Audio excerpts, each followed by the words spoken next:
ሙዚቃ ስሜት ነው። ሙዚቃ ቋንቋ ነው። ሙዚቃ ጓደኛ ነው።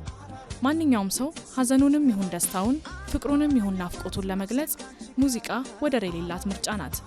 ትዝታን ለመቀስቀስ ለማዋደድና ለማስታረቅም ቅርብ ናት። የሙዚቃ ባለሙያዎቹም ከኛ የወጡ ናቸውና የራሳቸውንም ሆነ የአካባቢያቸውን ታሪክ በዜማ አስውበው መልሰው ለኛው ያደርሱናል። ባሳለፍነው ዓመትም የሀገራችን ወጣትና አንጋፋ ሙዚቀኞች የተለያየ ይዘት ያላቸው በርካታ ሙዚቃዎችን አድርሰውናል። 8 የሚሆኑ አልበሞችም ለገበያ በቅተዋል።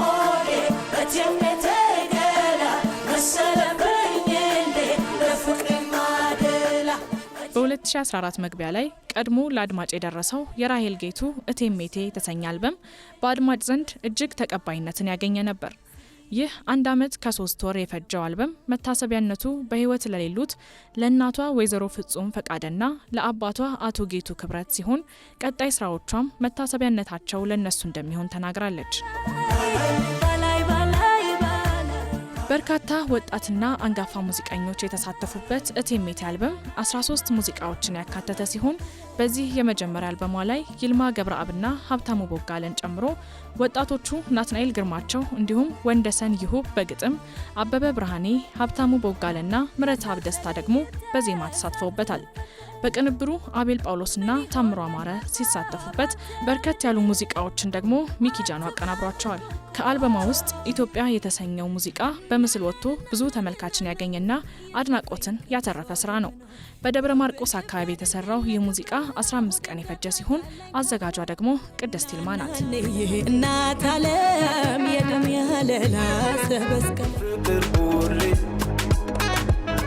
ተከትሎ የወጣው የሬጌ ስልት አቀንቃኙ ሳሚዳን ስበት የተሰኘ አልበም ሲሆን ይህ አልበም ቀድሞ ከወጡት ከራስ ጋር ንግግርና 11 ገጾች ከሚሉ አልበሞቹ በመቀጠል የወጣ 3ኛው ስራ ነው። ይህ የተለያዩ የሙዚቃ ስልቶችን በማካተት ለህዝብ የደረሰው ስራ ግጥምና ዜማውን ራሱ ድምፃዊው ሳሚዳን ሲሰራው፣ ቅንብርና ሚክሲንጉን ኪሩቤል ተስፋይና ኤንድ ቤተዜማ፣ አብዛኛውን ደግሞ ዲጄ ሚላ ሰርተውታል። ከአልበሙ ላይም ቃሌንና እያንገላታኝ ነው የተሰኙ ስራዎቹ በምስል ለተመልካች ደርሰው ተቀባይነትን አግኝተዋል።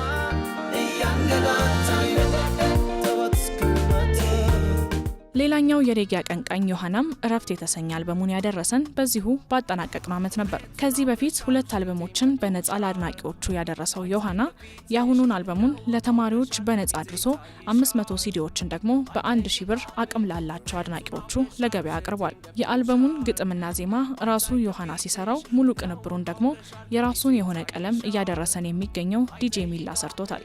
ሮቤል መሐሪና ሉዋም መሐሪም በሊድና ቤዝ ጊታር ተሳትፈውበታል። የተለያዩ ወጣት ሙዚቀኞችን በማጣመር የተሰራው ይህ አልበም በአድማጮች ተቀባይነትን ያገኘ ሲሆን ተወዳጆቹ ድምፃውያን ካስማሰና ሔዋን ገብረወልድም ተሳትፈውበታል።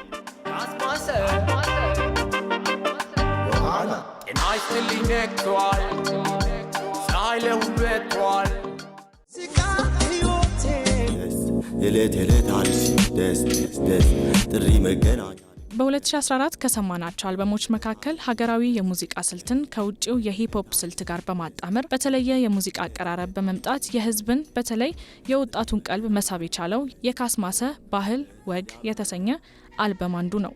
ማለዳ በሚል አልበሙ ሰው ልብ ውስጥ መግባት የቻለው ፍቅሩ ሰማ ወይንም ካስማሰ ጠንከር ባሉ ቃላቱና ለየት ባለ አለባበሱ ይታወቃል። በዛሬና በትላንት መሀል ድልድይ የሆኑ ስራዎችን የያዘው ይህ አዲሱ አልበምም ተቀባይነትን አግኝቶለታል። ሰዋሰው የተሰኘ ሙዚቃውም በምስል ቀርቦ የተወደደለት ስራ ነው። ሰዋሰው ለሰላም ዓለም ቸር ውሎ ማደር በሰላም ሀገር ነፃነት ፍቅር ከ2000 ዓመተ ምህረት ወዲህ በሙዚቃው ዘርፍ ስማቸው ከሚጠቀሱ ሙዚቀኞች አንዱ የሆነው ካሙዙ ካሳ ሙሉ ቅንብሩን የሰራውና ፕሮዲውስ ያደረገው የወጣቷ ድምፃዊት ኒና ግርማ አልበም በ2014 ከሰማናቸው ስራዎች ውስጥ አንዱ ነው። የራሷን ግጥምና ዜማ በመስራት የምትታወቀው ወጣቷ ሙዚቀኛ ኒና ግርማ ማጀቴ የተሰኘ የመጀመሪያ አልበሟ ለአድማጮች ከደረሱና ከተወደዱ አልበሞች መካከል ነው። በድምፃዊቷ አዘጋጅነት በምስል የወጣው ያሰላሌ ሙዚቃዋም በርካታ ተመልካችን አግኝቶላታል።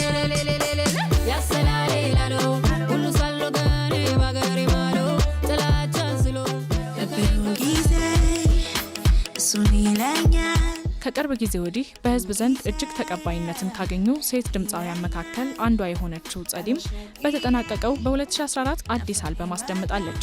ሰው ከሚለው የመጀመሪያ አልበሟ በኋላ የወጣው ይህ ሁለተኛ ስራ 11 ሙዚቃዎችን የያዘ ሲሆን 211 የሚል መጠሪያ ተሰጥቶታል። ሙሉ ግጥምና ዜማ በድምፃዊቷ ሲሰራ አጼ ቢት ወይንም ኪሩቤል መንበሩ ደግሞ ቅንብሩን ሰርቶ ፕሮዲውስ አድርጎታል።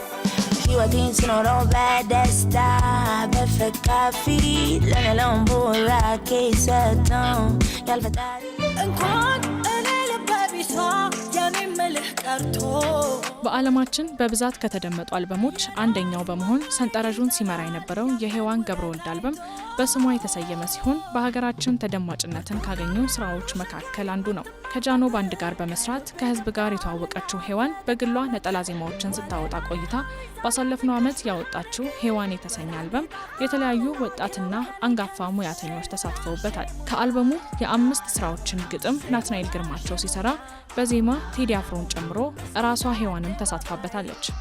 ዲጄ ሚላ ግማሽ የሚሆነውን ቅንብር ሲሰራው ሚኪ ጃኖ፣ አቤል ጳውሎስ፣ ታምሩ አማረና ብሩክ ተቀባም በቅንብር የተሳተፉ ናቸው።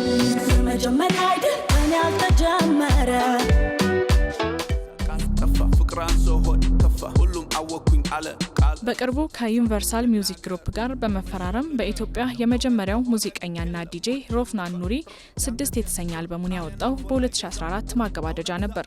አልበሙ የተለያዩ የሀገራችንን ቋንቋና ባህሎችን ያነሳ ሲሆን በአድማጮች ዘንድ ከፍተኛ ተወዳጅነትን አግኝቷል። ነጸብራቅ በሚል የመጀመሪያ አልበሙ ተቀባይነትን ያገኘው ሮፍናን አዲሱን አልበም የ6 ዓመት ልጅ ዓለምን በሚያይበት ሚዛንና ያልተበረዘ አመለካከት መስሎ 6 ሲል ሰይሞታል። የአልበሙን ሙሉ ግጥምና ዜማ